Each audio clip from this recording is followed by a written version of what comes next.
Welcome to Dollars and Cents. Our podcast is designed to provide listeners with financial advice in a language you can understand.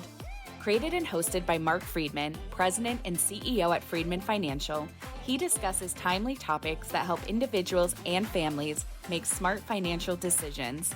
Count on lots of energy, candid discussion, and a few laughs. And now, here's your host of Dollars and Cents, Marc Freedman of Freedman Financial. Welcome back to another edition of Dollars and Cents with Freedman Financial. My name is Marc Freedman. And I'm Marion Gilman. And we're here to provide you with some financial advice in a language you can understand. We do this each and every week through our podcast. We certainly do, and every day in the office with our clients. Yeah, and we're hoping that today we finally figured out the match between audio and video. We tried to introduce some video podcasting over the past 6 or 8 weeks. We were just doing audio. And the video seemed to be working fine, but the audio made it sound like we were in a tin can. Yeah, it was a bit tough to get this all straightened out. But I think we have solved the problem. Yeah, we have a recording card in there now. We're good to go, I think. We actually thought, we tried doing this actually 20 minutes before this last taping. And then when we were finished, we realized we never put the recording card into the camera. So, oops. Oh, well. We're doing it again. So there you go. Here we are with some financial advice in a language you can understand. It's been an interesting few weeks. We've had a wonderful first quarter to the year. We really have, yes. Good start. Yeah, but one of the things that we want to do is we want to try to bring you into the reality check of the rationale of why we oftentimes say it depends when you ask us a question. And we say that a lot, unfortunately, or fortunately. But it really does depend. It depends on a lot of factors when you ask a general question. And we wanted to provide some insight into our thoughts on that equation. Yeah, we oftentimes refer to Morgan Housel, who used to write for The Motley Fool. Thank you, The Motley Fool. He has a few books out. One is called The Psychology of Money. The other is Same as Ever. But he also does a podcast, and we listen to that quite often. And one of the things that I first learned from Morgan Housel's podcasts, they're like 12 or 15 minutes. And he packs so much information into that very short podcast. You don't need to listen for an hour or so. No. And he's very entertaining.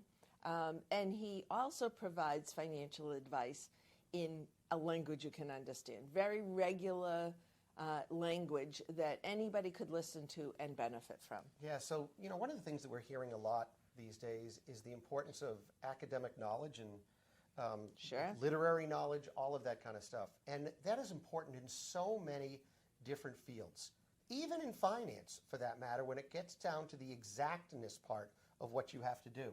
Absolutely. And there's been a lot of great information discovered over the years by investment professionals and researchers in the fields of investments and economics. But a lot of those economic perspectives are built on very macro perspectives.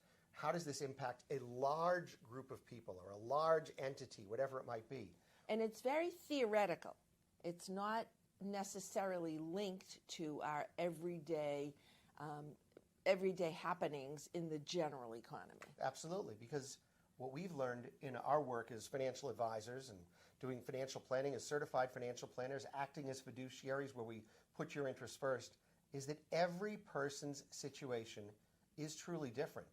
It is. And the way they make decisions is truly different. Look, if I had 5 married couples, each who made $200,000 a year, I would bet you that all 5 of them spend money differently, think of the type of house they want, the type of education they give to their children, how they would live in retirement, the types of jobs that are important, where they eat, how they eat, where they do anything.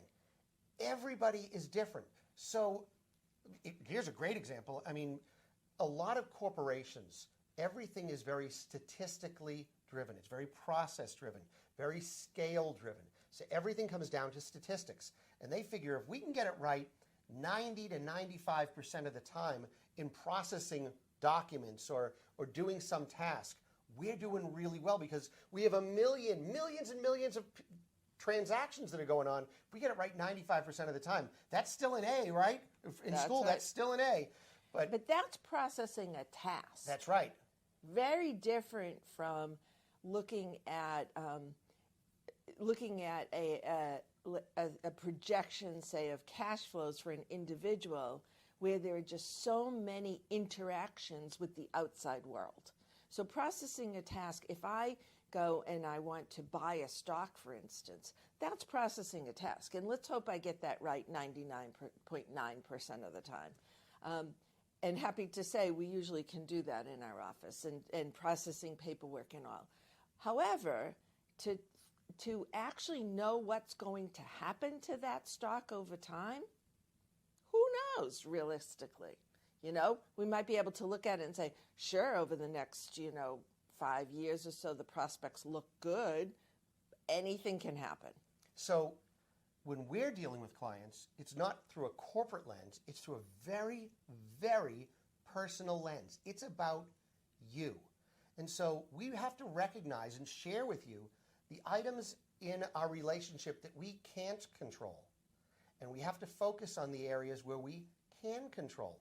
Right. How you spend your money, when you choose to retire, the types of job you choose, how you pay for your children's education, whether you choose to support mom and dad if they're going into a nursing home, whatever it might be. How much you save over the years. Right. The type of car you buy, where you go out to eat, all of those types of things. Those are things that you can control. We can't control those things, but we can bring some of those ideas to light so that you're focused on the things that you can control, which gives a greater chance for the things that we can't control to come into focus. Absolutely.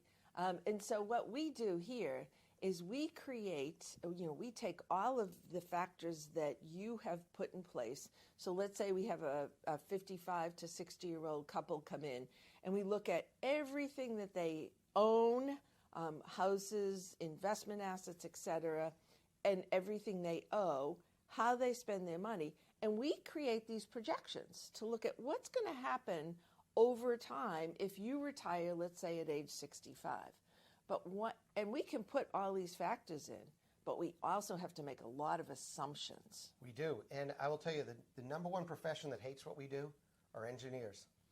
And we get lots of them as clients, and we have to somewhat win them over because their business, their entire livelihood is built on precision. And in the world of financial planning, precision gets tossed out the window. You have to live in a world of gray all the time because the variables change always. Now, it's our job to create an element of guardrailing or glide pathing so that you can see that there is going to be some variability of what happens. But there are so many outside factors that can put hiccups in those guardrails, breaks in the guardrails. We try to prevent them as best we can, but we can't focus on exactness. Because when we make exact predictions, we can get in a lot of trouble. So this piece that we were talking about, written by Morgan Housel, was entitled The Dumber Side of Smart People. So it is amazing how convinced we can be by talking heads, people that are academics, people that are intellectuals, and how smart they sound. And on paper, in a vacuum, it works great. Perfectly. But Perfectly. You change a variable, add a variable, things happen. Just life happens, and that's what happens to us. I mean, look at 2020 with COVID. Who would have thought, expected that, right? So how do you handle that, and how do you handle it for you? Yeah. Because, I mean, people will talk right now and say, oh, the economy's in tough shape.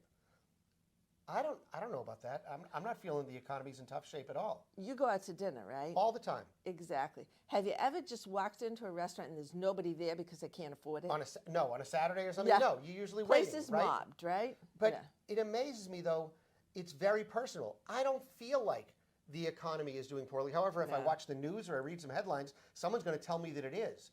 But that's not to say that the person living down the street from us is challenged because maybe they've lost their job. Maybe they've lost a parent. Maybe they didn't save money for their future. Maybe their child is having an issue. Whatever it is, it's very, very personalized. And what we do at Freedman Financial is provide that personalized advice that builds a plan to support what you need, not what the politicians are saying, not what our CEOs are saying, not what economists are saying, what you need for you.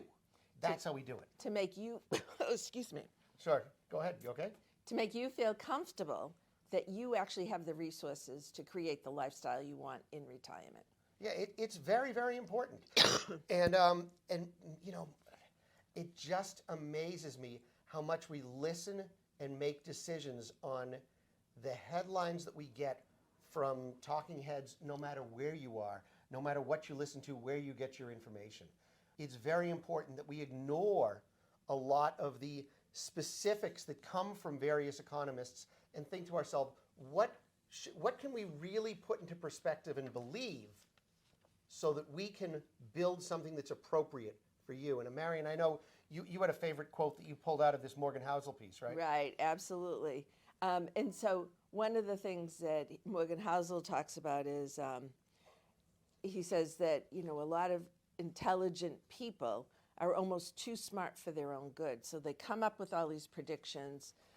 They come up with elaborate stories as to why these predictions are true, and then elaborate stories as to what might have occurred if something went awry. But again, what Morgan Housel says is there's a fine line between intellectual rigor and believing your own bullshit.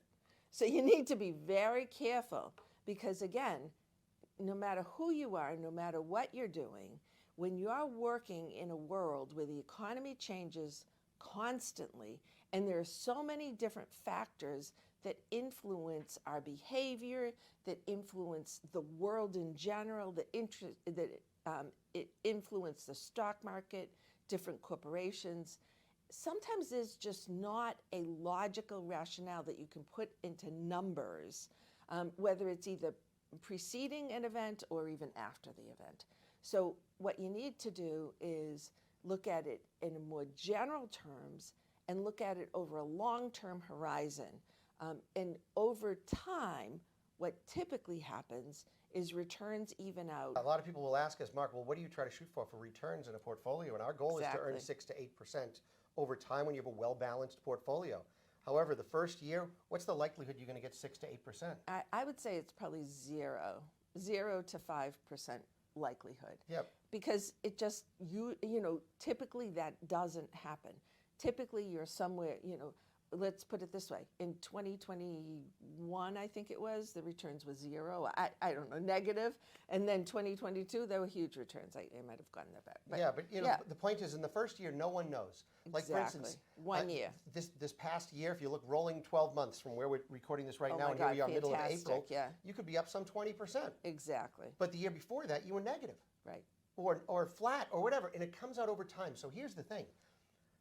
You look at a return over 5 years, look at a return over 10 years, 15 years, 20 years, and we can go back as far as 24 years at our office because of the relationships that we've had with our clients and our affiliation with LPL Financial. And we can look at what those numbers are, and the longer you stay invested, the closer you get to the higher end of that range. In the shorter period of time, it can be towards the lower. You have to stick with it. You have to allow compounding to happen. That's what makes things work. It's not sexy. It's not something that's like, we're going to get you 300% rates of return. That's not the goal here. The goal is to help you retire successfully. The goal is for you to spend the way that you want to spend. And our goal is to give you financial advice in a language that you can understand so that you're prepared to move forward in the way that you want to live your financial life. We're running out of time. But I want to remind you that we have a free weekly newsletter that we put out every single Friday. You can get this podcast through the newsletter, of course, but you can also get the pieces of advice that we offer as well. All you need to do is go to our website, freedmanfinancial.com. That's Freedman. 2 E's and a D. Financial.com. Go to the bottom of any page. Put in your name, your email address, and you will get our newsletter. We would love, love, love to meet with you. If anytime you have a question for us, you want to ask us a question, drop us an email, give us a call. We'd be happy to answer them on these podcasts. Our phone number here at the office, 978-531-8108. That's 978-531-8108. That's going to do it for us today. We hope you've enjoyed Dollars and Cents and enjoyed these pieces of financial advice in a language you can understand. That's going to do it for us today. Have a great day, everyone. Have a great week. Bye-bye. During today's Dollars and Cents episode with Freedman Financial, your hosts may have discussed specific financial planning and investment ideas that are for general information only and not intended to provide specific advice or recommendations. Please remember that investing involves risk and may include loss of principal. Although the money market fund seeks to preserve the value of your investment at $1 per share, it is possible to lose money by investing in the fund. Always consult a certified financial planner professional, qualified attorney, or tax advisor prior to investing to determine what is appropriate for you. Securities and advisory services offered through LPL Financial, a registered investment advisor, member FINRA SIPC.